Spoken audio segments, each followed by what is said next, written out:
We are now going to turn our attention to inference for a categorical variable. The statistic that we use when we want to summarize categorical data is the proportion.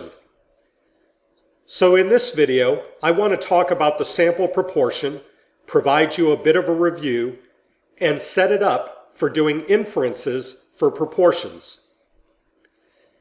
When the variable is categorical, the parameter of interest is the proportion of the population in a specified category.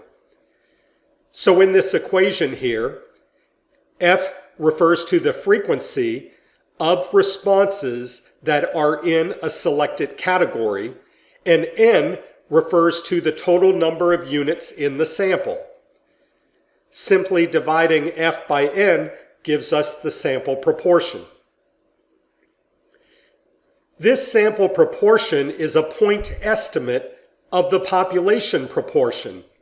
That is, we're probably going to be most interested in our research in knowing what proportion of the population would respond a certain way.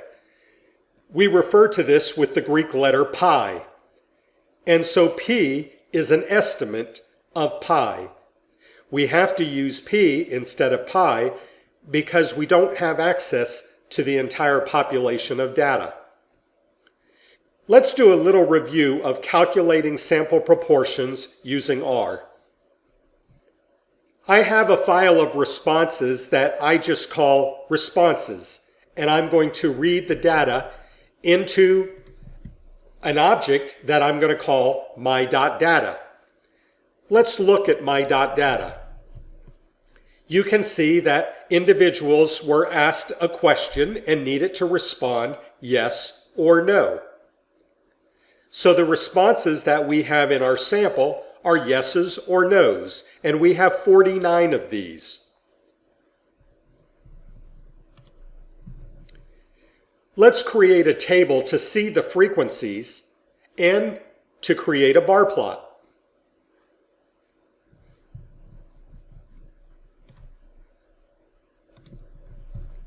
Here's the table. Of these 49 individuals, 32 said yes, 17 said no.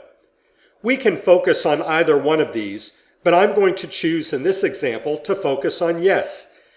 So what I would like is the sample proportion of these 49 units that said yes. To do that, I need to calculate proportions using the prop.table function. I use as my input the table that I generated with the last series of commands. Here are the proportions. 65%, or 0.65, of the individuals in our sample said yes. That is not only our sample data, but our best estimate that we have right now of what proportion would say yes in the population. Would we be able to access all of them? We can look at this graphically with a bar plot.